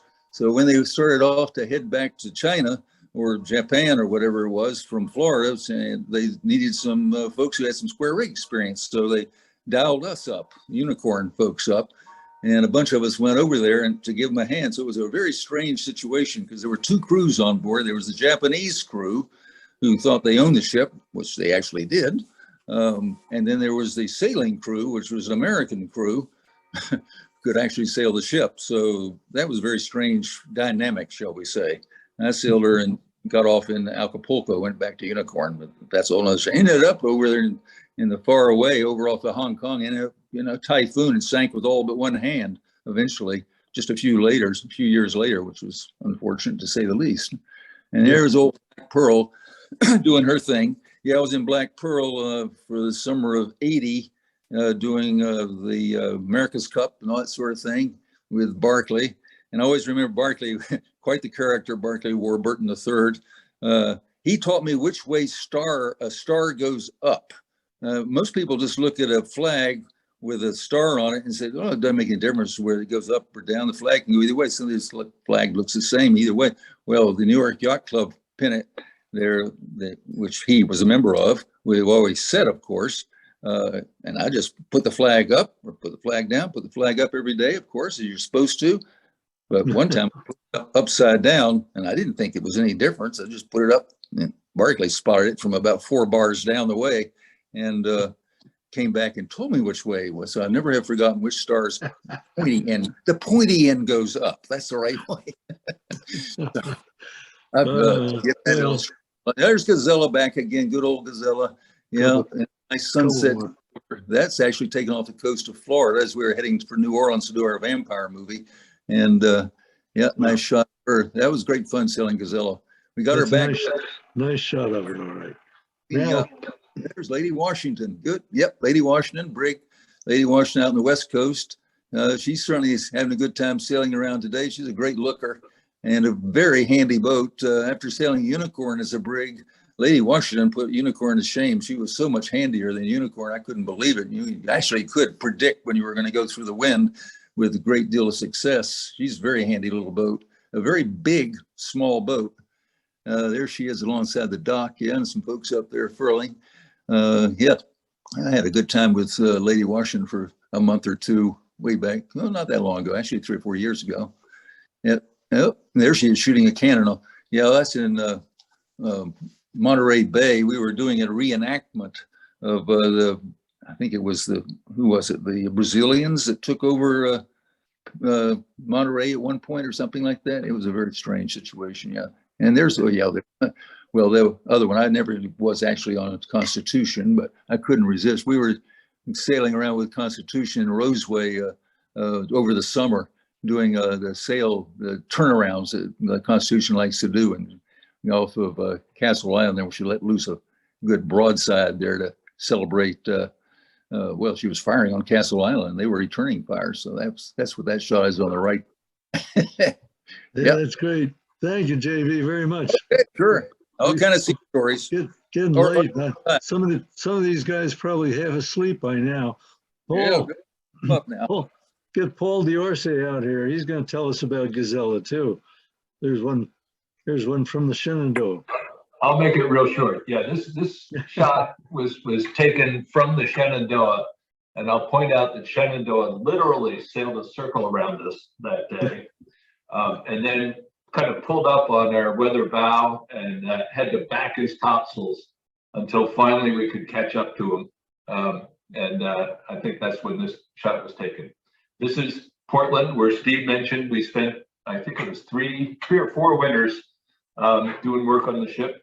And then, as he said, we'd kind of do the Harbor Festival circuit, Portland down to maybe the Chesapeake and up through in various stops, and then come back. The most fun every year was the delivery trip in the fall from Philadelphia back up to Portland. My younger days with my button sling. And then there on the left is the crew. And one of the things I'll say, a couple guys have mentioned, it takes a lot of people to sail anything with square rigged. But one of the really nice things about that is you get to make friends with a big crew. And certainly from my days on Gazella, a lot of lifelong friends. And I happen to have married the one on the right there. That's right. Great. Little work aloft, couple of young folks. Standard things. They're the dories. When she was fishing, Portuguese always fished one-man dories. So she carried, I think it was like 35 of those dories in her fishing days. Bill Leavenworth on the left there on the yard for Mid-Coast Mainers. And there's one of the crews. A lot of good folks. I think I can still name just about everybody, though a lot of that dark hair has turned sort of gray now. Love that painting. That's great. Yeah. Speaking of painting. I think that's caulking. That's Captain Cobb there, I think, at the tar pot. And Roger Emerton, great caulker from Peaks Island, kept us going every winter. He was a great shipmate.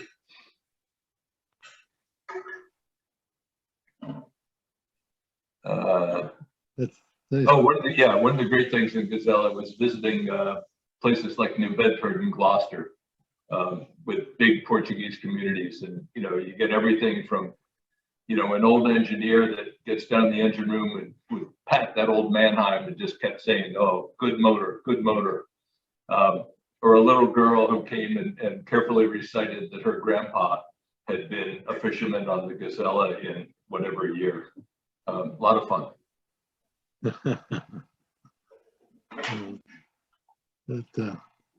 Some of the winter work. There's Captain Cobb making us bar. yeah, that's all we have on the Gazella. Yep. Thank you, Paul. Appreciate it. We got to move on. Yep. Get one of these go fast boats. Look at this one, Captain Jan. You're there. Captain Jan Hello, Myers. There everybody. you are. And talking about the business of square rigging, this is a schooner, not a square rigger, as can be seen. My experience with square rig is under the knowledge of Steve Cobb and J.B. Smith, and at some short time on the Black Pearl, and the two pictures here that are interesting to me. They're taken the same day. If you go back one there, Jim, this is taken from a pretty high elevation off a ship we were going by at a start of a race off of Bermuda, and it looks like it's a white knuckle situation aboard Pride. She's heavily powered up. She's not braced very sharp. Go to the next shot again, Jim. And if you take a careful look down midships leeward, same time, same day, same situation as the previous shot. Look at how comfortable everybody is. So the boat's power capability of carrying sail is laudable. It gives you a lot of capability that can be a bit surprising considering the vintage style of the vessel is 100 years earlier than the fishing schooner era, and also nearly a half a century earlier than the Shenandoah era, the revenue cutter class. So there's certainly modern stuff going on in there with being a passenger ship. And we talk about bracing around. Dan Moreland pointed out that with no modern attachment, you just lift the course yard away from the foremast, let it rest on the shrouds. You just force it around. And so that's part of what makes our sailing Pride so stunning to those that sail along with her. This is a very light air day. Her sails are having a hard time drawing much of anything out of there. But go ahead to the next one. So one of the things that makes Pride really handy is that rake. It's a bit of a frustration in certain situations, but that square topsail is well aft. It's really interesting to forget from an instinct point of view that if the fore topsail's on the foremast, you're going to get a lot of lee helm. She's just going to fall away. But also notice the relative size similarity between the foresail and the mainsail. When you want to depower Pride, she'll sail to windward with the foresail, the staysail, and the square topsail. She'll tack through the wind when the sea's not great. So there's a great deal of flexibility in her power management. Obviously, in moderate air, she's got an argument going on between all the leeches. None of the leeches are parallel except for the fore and the main. None of the luffs are parallel. Except for the fore and the main. Everything else has got some kind of argument going on. So it's a real trick to trim going to windward.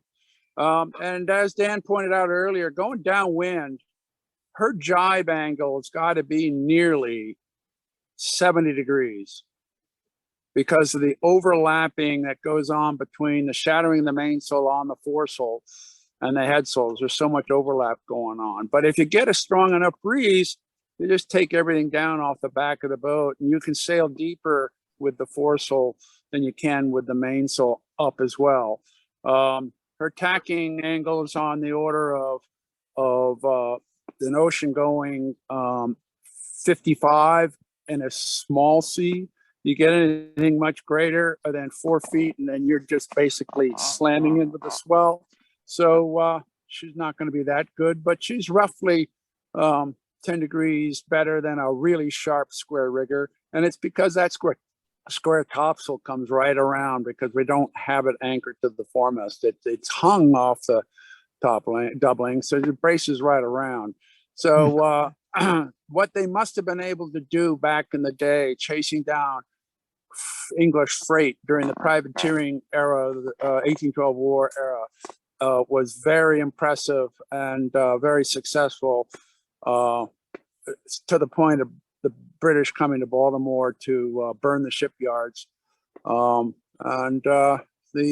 failed in that endeavor, fortunately. Here's talking about size of a stunsail for a topsail, we're not quite 50%, but that stunsail, when we can carry it, is a real maker for the vessel going on, making speed. Now that ringtail in the back, the most useless sail I've ever met. So anyone who studies the phenomenon of a stunsail, you got a leading edge to windward of the square sail, and at the worst, bad trim wise, you're just backwinding a little bit of the luff of the topsail. In the case of the ringtail, in order for it to not flutter like a flag, you have to have the wind going around the leech equally with the luff, if not actually sail by the lee a little bit. So it's not a very useful sail for wind angle. It's very narrow wind angle. It's not that strong a wind type sail either, but every once in a while we update our knowledge of setting a ringtail and getting a boat out there to take a picture of it to show that we actually know what we're doing with that sail. It's a phenomenon, I think, of just the knowledge of the day. More sail is more power, is more speed. And we have since learned in 100 years that drafting, good trim and drafting is where the power is, not specific to extra sail area.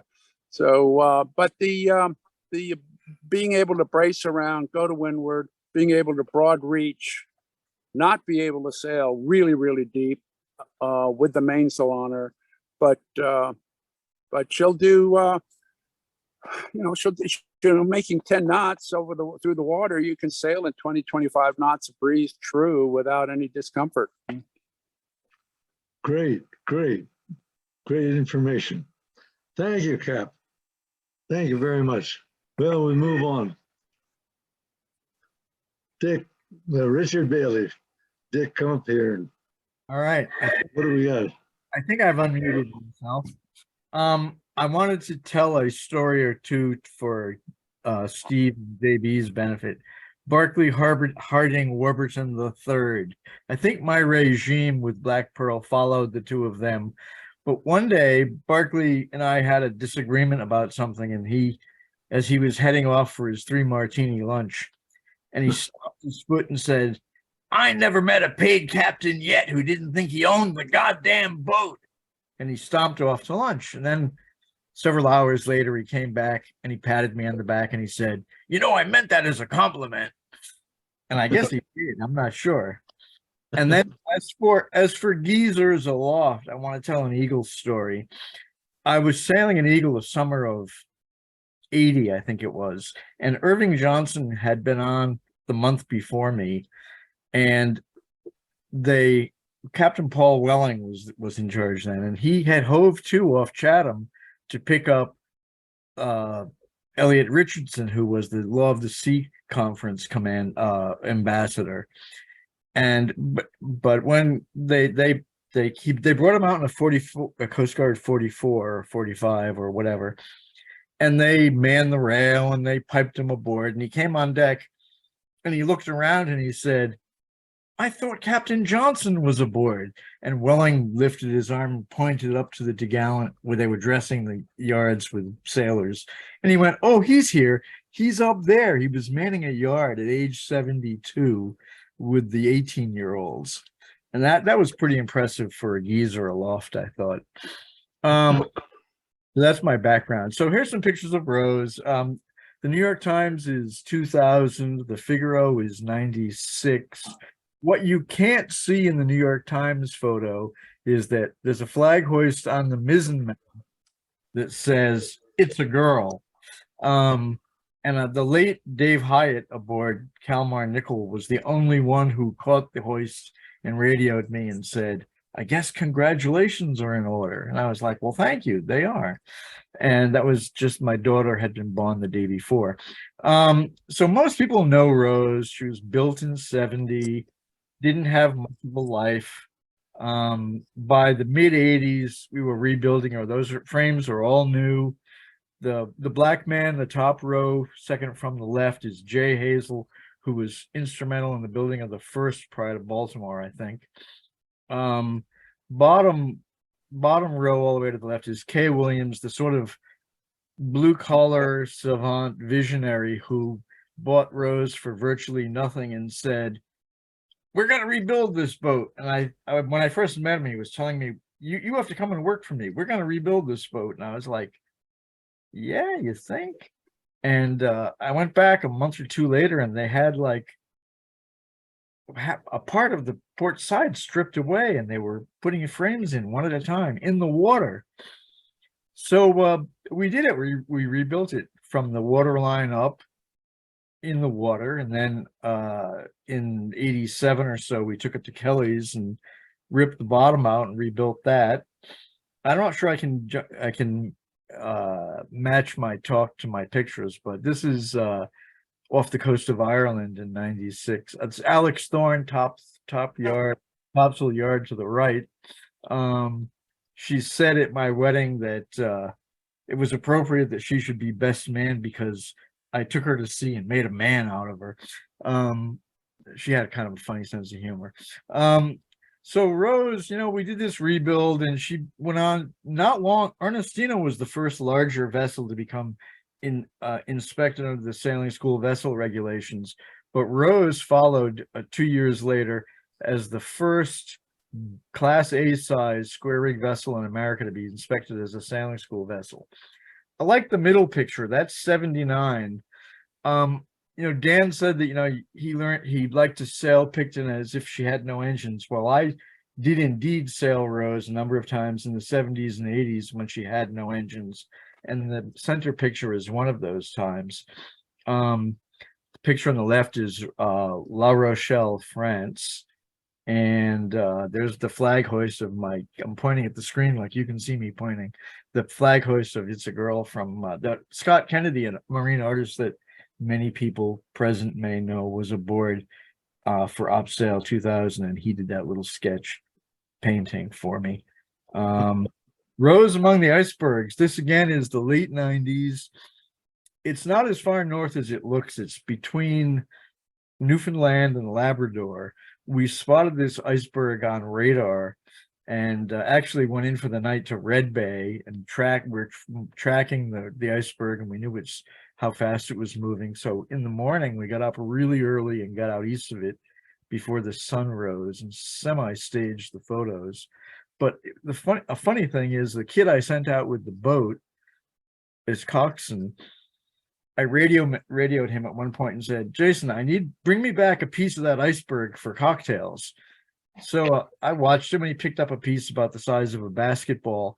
And I was like, Jason, no, get me a big piece. In a little while, I heard the outboard straining and I put my binoculars up and he had lassoed an iceberg piece the size of the boat. And he was trying to bring that back. So I was like, all right. I was exaggerating. Just bring me back some basketball sized pieces. And he did. So people will know Rose from her Master and Commander adventures. She's still out there. Hollywood peeled her apart pretty well to make her look good for the movie. they took our transom off, which had Lexan windows and hardwood framing, and replaced it with 2x6s and 2x6 planking, which they planed down to fairness and put house glazed windows in. So people often ask me, do you think she'll ever go to sea again? And I have to say, I don't think so. The last video that I saw of her about 2 months ago, somehow they lost control of her, backing her into the shipyard, and kind of seemed like she was going full speed in reverse when they slammed the starboard quarter into a concrete seawall. Oh, no. Smashing. The sound, this video was made by a dog walker who just happened to be making the video. And but the after casualty pictures I saw, the starboard quarter gallery was taken out and the 2 transom windows on the starboard side were taken out. And I guess it's getting fixed, but I don't really know. I could stop. Thank you so much. So great, very interesting. Jamie Trost. Jamie, are you there? All right. Hey, I am here representing the kids. I'm representing the kids table at this conference, I suppose. Yes. And also the Great Lakes. I grew up in Erie, Pennsylvania. I've sailed a bunch of boats on the Great Lakes.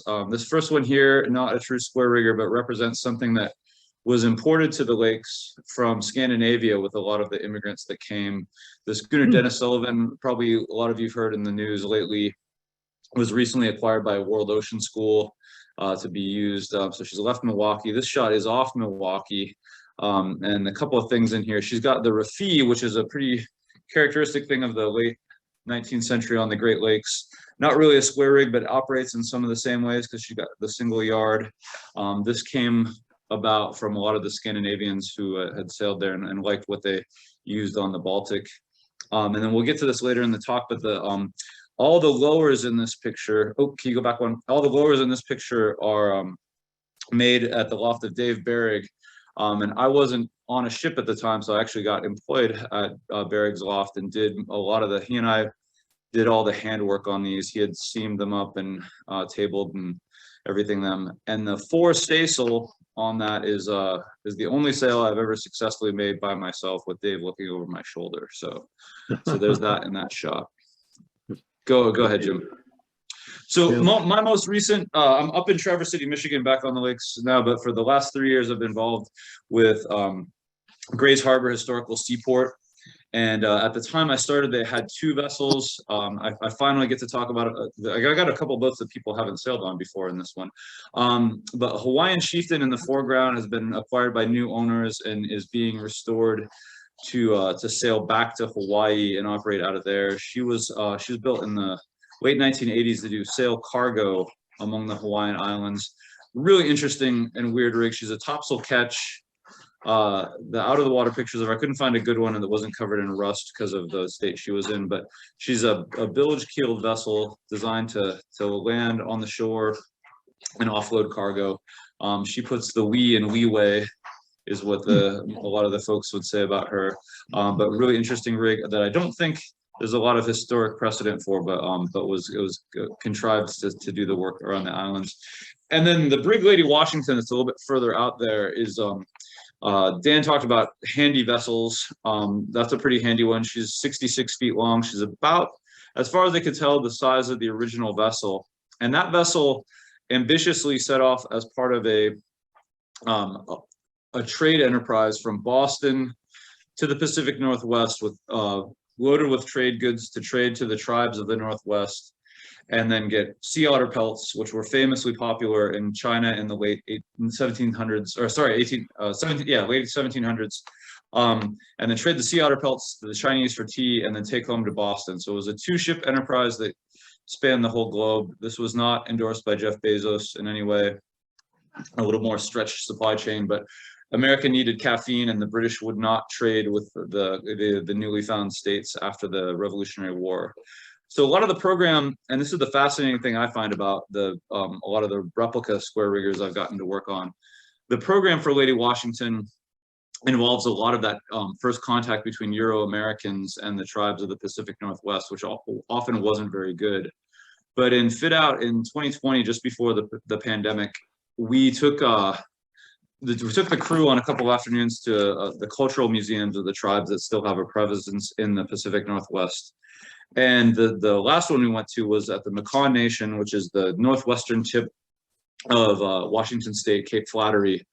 And their tribe was famous for their seagoing and maritime rights that they negotiated for. They actually went on a whale hunt back in the late 1990s, and they have a fantastic museum that talks about the history of their nation.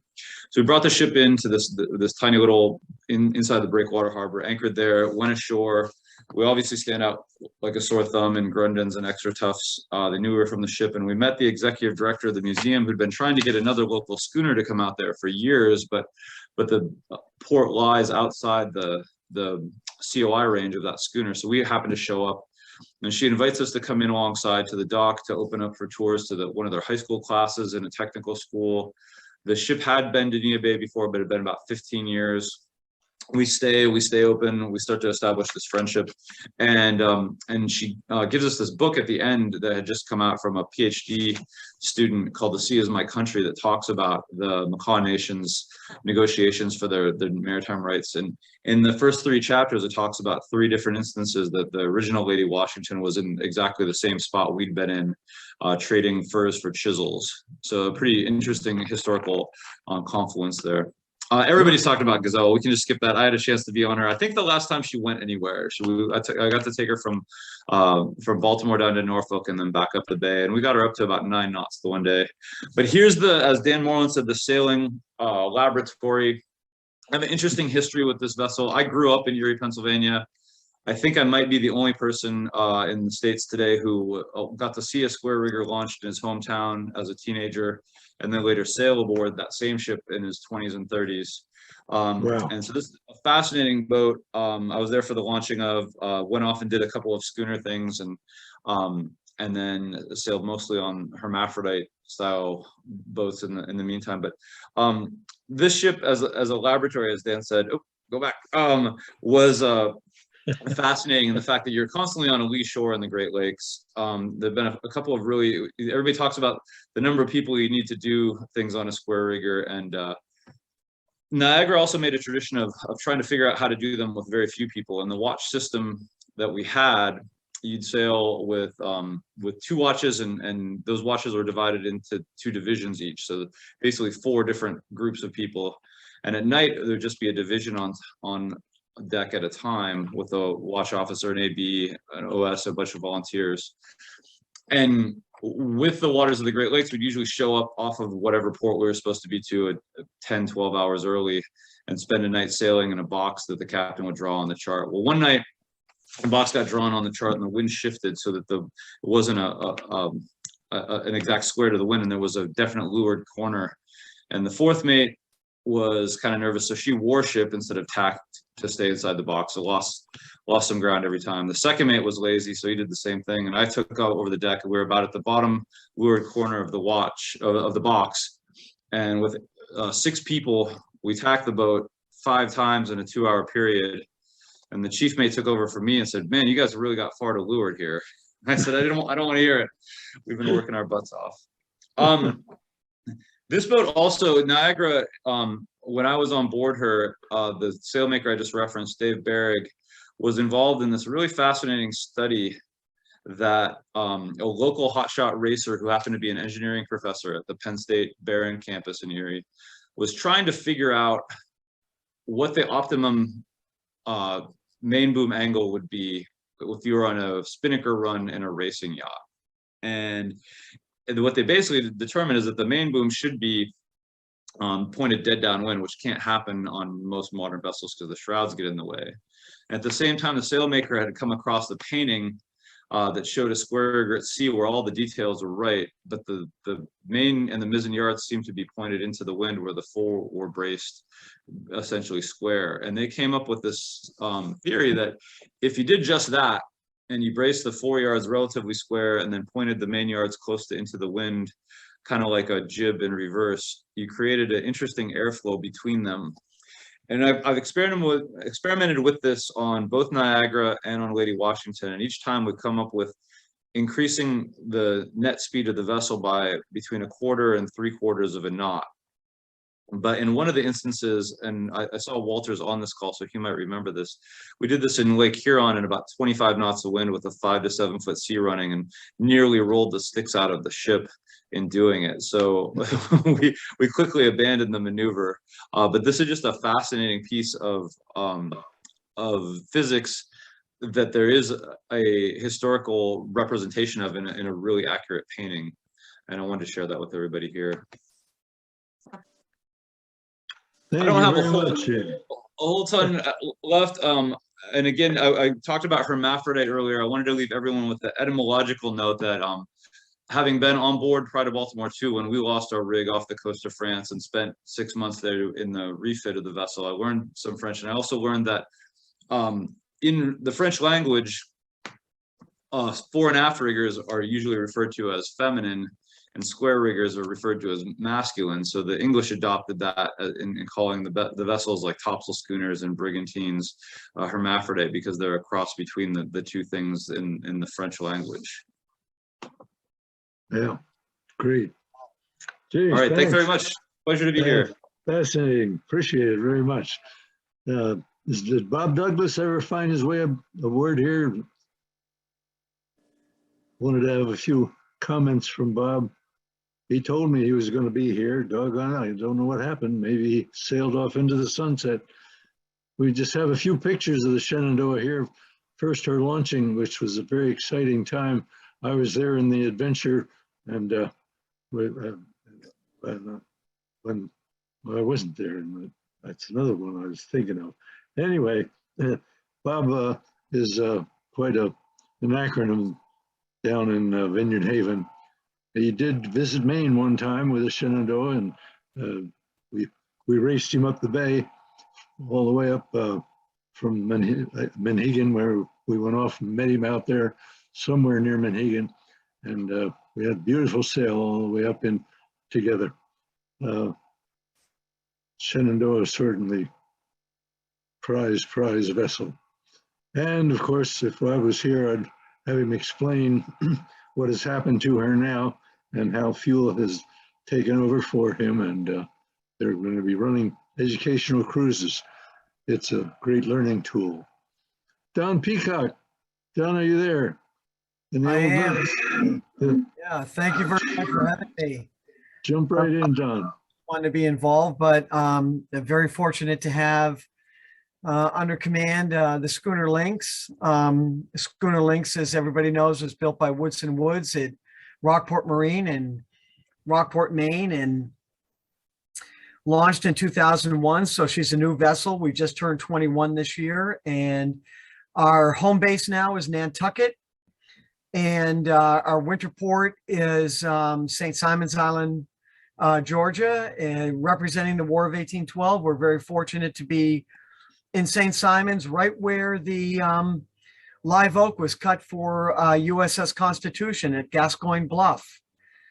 This is part of the history that we discuss on board. And Lynx was never built for a passenger trade vessel. She was always built as a day boat. Part of the limitations of the economies of scaling her for income is that we are restricted to just what we can do on board for days, other than the marginal port-to-port passage offering just as a 6-pack at night. But Lynx has lived up to her Baltimore Clipper heritage as a fine sailing vessel. She's been to Hawaii 3 times. She's been through the Panama Canal twice. And we go up and down the East Coast now twice a year.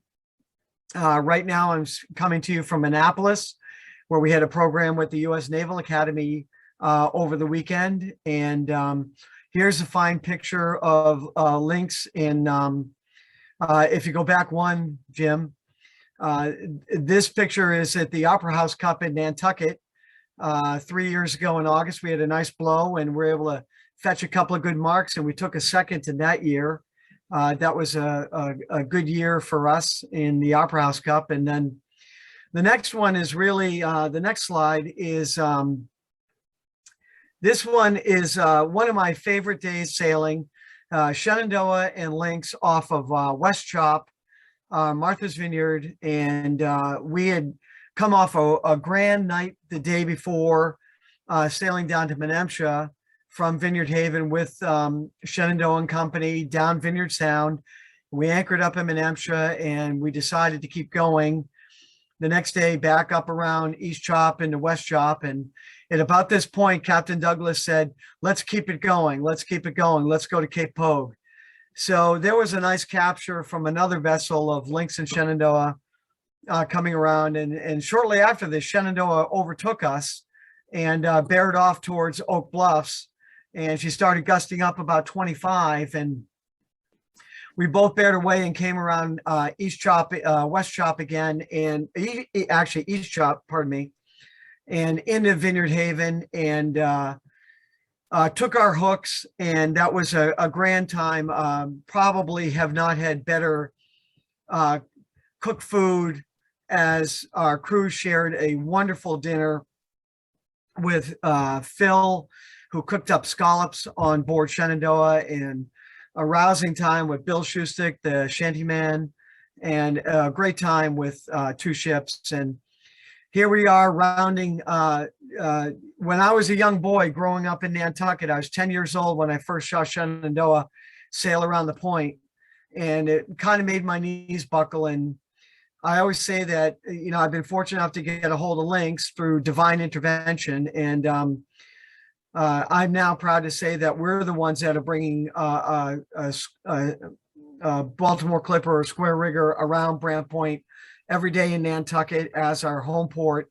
And it's been a joy to do that. And it's my 65th summer on Nantucket, and 55 of them were spent not sailing a square rig around the point, but now we are. And I'm very proud to be involved in the organization, and proud to be associated with all these captains that are here today, and look forward to getting to see them in the near future. Thank you, Donald. Donald, terrific dissertation. What a great show this has been. Such a wonderful thing. Well, we're going to end it now. Wanted to just show you all of the Zoom programs we've done since 2020, and a whole list of them here. We've down to the square rigger captains, October 24th. Now, November 7th, we have the pilots of the Penobscot. Most people don't know the dangers that the pilots face when they go out to bring a vessel in. They meet a vessel out in the great ocean, out in the middle of, well, by Matinic Island, in the dead of winter, when the Jacob's ladders are frozen up and the rigging is all frozen up, and they're climbing out of the pilot boat and up the side of a great big vessel. Gee, it's just it's awe-inspiring. I have to hold my breath. We're going to tell about the pilots. And then we have a couple of more wonderful video of Captain Jack Kroll when they almost lost to Gertrude Thibault up in Frobisher Bay. It's an exciting tale too. And then, of course, Far North with Donald McMillan. Stay tuned for our next Captain's Quarters. And if you want a great read, you've got to get a copy of my book. Free book, $25 donation to the museum, or whatever you want to donate to the museum, and you get a free book of my memoirs, 40 years of voyaging.